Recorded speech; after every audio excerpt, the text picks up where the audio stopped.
진심으로 환영합니다. 네, 사랑합니다. 윤치영입니다. 박수 보내주실 거죠? 스피치의 시작은 인사부터다. 반드시 인사하고 반응을 끌어내라. 그래야 스피치가 잘 풀립니다. 편안하게. 홈그라운드에 이점을 살릴 수 있는 거예요. 박수가 안 나오면 어떻게 되나요? 낯설어요. 네, 썰렁합니다.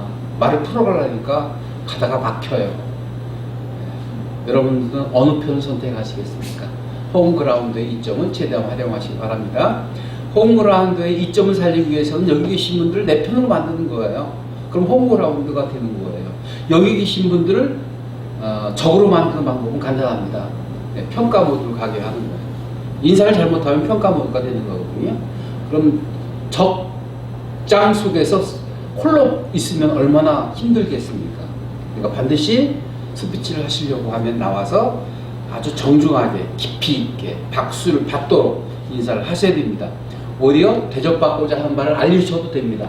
여러분, 저는 박수를 좋아하거든요. 저에게 많은 박수 부탁드리겠습니다. 다시 인사드리겠습니다. 네. 이렇게 얘기를 했는데 박수 안 치면 그 사람은 사람도 아닙니다. 인간이죠. 네. 오늘 감성 리더가 꼭 갖춰야 될 문제 해결 화법에 관해서 생각을 해볼 텐데, 여러분, 세상을 살아가노라면 많은 문제에 봉착하게 됩니다. 그런데요, 중요한 것은 어떤 문제가 생겼을 때 그것을 문제로 보지 마시고 뭘로 생각하시면 되나요? 기회로 생각하시면 됩니다. 사과할 일이 있어요? 그러면 네, 당당하게 거침없이 즉석에서 정중하게 네, 마음을 담아서 진정으로 미안하다는 말을 해보세요. 훨씬 가까운 사이가 되는 것입니다. 자, 사과할 기회가 나한테는 새로운 어떤 전환점이 될 수 있다는 것입니다. 동의하십니까? 네. 근데 사과는 어떻게 해요? 네, 진정으로 본심을 담아서 사과를 해야 됩니다. 그러면 다 통합니다. 음알무지로 아니면 임기응변으로 어떻게 이 국면을 피해갈까라고 생각하면 더 괘씸해요. 괘씸죄 여러분 주목받게 되는 것입니다. 괘씸죄에 걸리지 않으시려면 진정으로 사과하는 마음으로, 상대를 존중하는 마음으로 사과하시면 됩니다. 세상을 살아가면서 미워하지 않는 사람이 있으신 분 손 들어보세요. 누군가는 미워하시는 분 있으시죠? 근데 저는 별로 없어졌어요. 거의. 왜요? 나이 먹으면서 터득을 했어요. 왜냐면 그냥 놔두면 미워하는 놈 그냥 스스로 죽더라고요. 그래서 그냥 죽게 내버려 두는 거예요. 왜 미워합니까? 미워하면 상대방은 몰라요. 내가 미워하는지. 내 에너지만 소모되고요. 속이 썩는 거예요. 화병이 생기는 거예요. 스트레스 받는 거예요. 참 미련한 방법이다. 남을 미워할 필요 없다. 나를 위해서 상대방을 용서하는 거예요. 용서하는 방법은 아주 간단합니다. 어떻게 하면 될까요? 측은지심을 갖게 하는 거예요. 어떻게 쓰면 그렇겠냐. 미안하지만 모 방송국의 아나운서하고 저하고 친분이 두터웠거든요. 근데 이 친구가 매너도 깔끔하고 옷도 단정히 입고 외모도 번지를 합니다. 어디 가면 인기 만점입니다. 그리고 브라운관에 나와서 뉴스 진행하고 그러니까 다 알아봅니다. 근데 이 친구가 못된 버릇이 하나 있습니다. 네, 그림을 보는 걸 좋아합니다. 뭔지 아시죠? 포카, 화투 이거 좋아합니다. 노름을 좋아했어요. 그러다 보니까 돈을 잃잖아요. 그러니까 옆에 사람들 돈을 빌려가는 거예요. 머물고 돈 빌려주면 못 받습니다. 그 사람 특징이 뭐예요? 빌려가면 잃어버려요. 왜냐면 쉽게 잃어버리니까. 내가 빌린 건지, 빌려서 사업하면 잃어버리지 않는데요. 빌려서 날리는 돈은 몰라요. 제가 얼마나 빌렸는지, 누구한테 얼마나 빌렸는지 몰라요. 저한테도 두 번째 부탁을 하길래 그때는 많은 돈을 요구했어요. 그때 제가 한 50만 원 정도 여유가 있어서 50만 원 주면서 이 돈 갚지 않아도 된다. 그런 얘기를 했습니다. 그리고 속으로 어떻게 생각했을까요? 오죽했으면 그랬겠냐. 인간아. 측은지심. 불쌍하게 보이는 거예요. 미워할 이유가 아무도 없는 거예요. 나중에 그랬더니요, 교환 강조에 저를 추천하더라고요. 그래서 물론 50만 원 정도의 제가 그 이상의 혜택을 받았지만, 네, 미워하는 사람 있으면 한번 따라서 합니다. 오죽했으면 그랬겠냐 인간아. 시작. 오죽했으면 그랬겠냐 인간아. 네.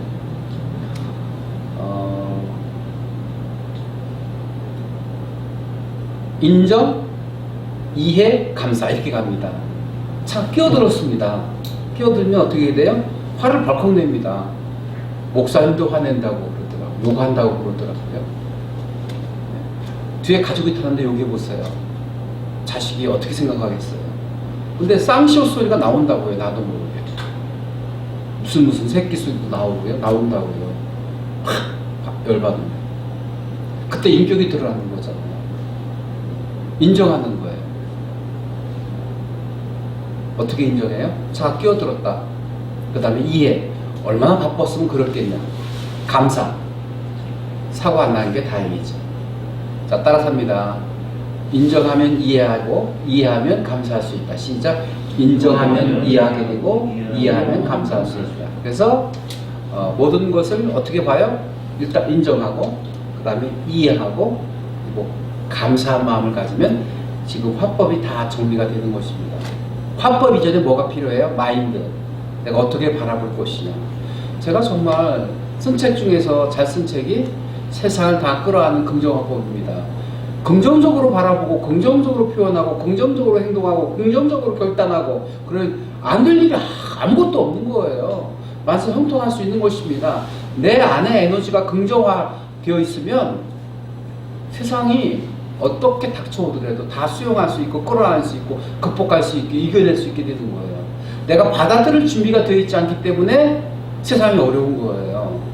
그러니까 내가 긍정 에너지로 무장이 되면 무서울 게 없다. 동의하십니까, 여러분? 동의하시면 박수 한번 보내주셔야죠. 그래서 긍정적으로 판단하고, 결정하고, 행동하고, 표현하는 방법은 먼저 인정하라. 상황을 인정하라. 지금 춥잖아요. 근데 추운데 아우 추워 가야 되나 말아야 되나 고민 많이 하셨잖아요. 근데 뭐 어떻게 인정하면 돼요? 겨울이잖아요. 그리고 꽃샘추위잖아요. 막바지 추위니까 춥겠지. 이까지 추위쯤이 아무것도 아니에요. 실은요. 네. 춥다고 생각하면 더 추워요. 근데 인정하면 별로 춥지 않아요. 추우면 예, 위에 또 외투 입고, 또 더 추우면 목도리 하고, 더 추우면 모자 쓰고. 저 빵모자 가지고 다녀요. 추울 때는 빵모자 팍 써요. 그러면 멋있대요. 근데 여러분, 빵모자 쓸 생각은 안 하셨죠? 아침에 머리 감고 그냥 나오시면 추워요. 감기 걸려요. 저 머리 매일 감거든요. 아침마다 샤워하고 나오면 썰렁하잖아요. 그래서 빵모자 딱 쓰고 나옵니다. 그럼 훈훈하거든요. 그러니까 추우면 막 껴입으면 되는 거예요. 겨울이니까 막 껴입는 거예요. 장갑도 끼고요. 그럼 아무것도 아니에요. 추위 이겨내는 건. 그죠? 만사가 다 그래요. 수용하자 하면 다 수용할 수 있게 되는 거예요. 전기가 흐르는 이유는 뭐 때문일까요? 저항이기 때문입니다. 세상을 살아가는 게 늘 저항 속에 사는 거예요. 이렇게 존재하는 것이 실은 스트레스인 거예요. 밥을 많이 먹으면 많이 먹은 대로 배가 불러서 고통스럽고, 허기가 지면 허기 지는 대로 네, 고통인 거예요. 삶은 고해의 바다인 거예요. 인생은 고해의 바다인 것입니다. 순간순간에 어떻게 보면 다 고해이고 힘들고 어려운 거예요. 존재하는 것 자체가 힘든 거거든요. 그런데 살아가면서 많은 문제점을 만나게 되고요. 나를 속세 있는 놈도 나타나게 되고요. 그런 것을 어떻게 해요? 인정하는 거예요. 내가 살아있으니까 문제가 있는 것이고, 내가 살아있으니까 네, 또 뭔가 걸림돌이 있는 것이고, 그리고 살다 보니까 부딪히는 것이고, 딱 그런 거잖아요. 인정하면 이해하게 되고, 이해하면 감사할 수 있다. 그것조차도 감사할 수 있는 것이죠. 자, 그런 관점에서 사과는 어떻게 하라고요? 네, 진정으로 마음을 담아서 사과하면 안 들어줄 이유가 없는 것이죠.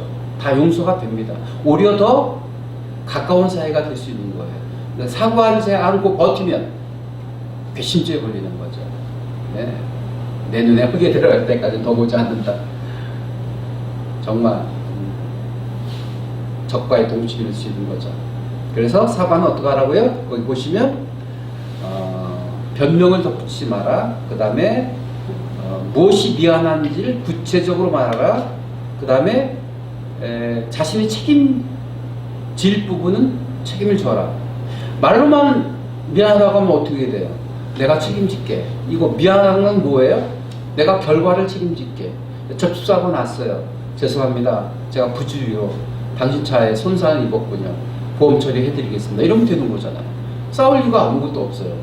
네가 잘했니? 내가 잘했니? 그래봐야 결국은 5대5인 것입니다.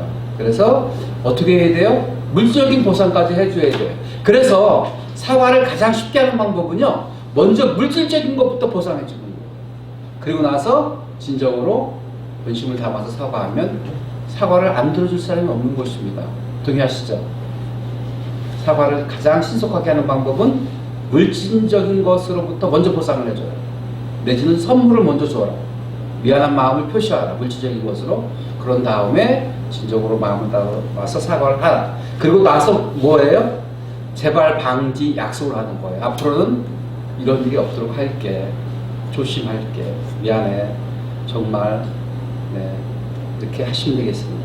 그 다음 비난 화법입니다. 비난 화법도 그래요. 네, 어떤 일을 지적하거나 또 비난하거나 또 꾸짖어야 될 일은 상대를 미워하는 마음으로 꾸짖으시면 안 됩니다. 어떤 마음으로 꾸짖어야 될까요? 네. 그 사람의 인격과 행동을 분리하라. 따라갑니다. 그 사람의 인격과 행동을 분리하라. 시작. 그 행동은 미워하되 그 사람의 인격은 무시하면 안 돼요. 그런데 하다 보면 인격까지 모독하고 무시하는 경우가 있어요. 그러면 앙심을 품게 됩니다. 앙심을 품게 하면 안 되잖아요. 당신 행동 이거는 잘못됐어. 그러나 나는 당신을 사랑해. 그리고 당신은 잘 될 수 있어. 격려해 주는 거예요. 그러니까 비난하거나 꾸짖거나 질책할 때는 어떻게 해야 돼? 이것만 아시면 돼요. 행동 따로 인격 따로 분리해서 꾸짖으시면 되고 지적하시면 되겠습니다. 당신 행동은 잘못됐어. 그런데 나는 당신을 믿어. 그러면 그게 오히려 격려의 말이 될 수 있는 것입니다.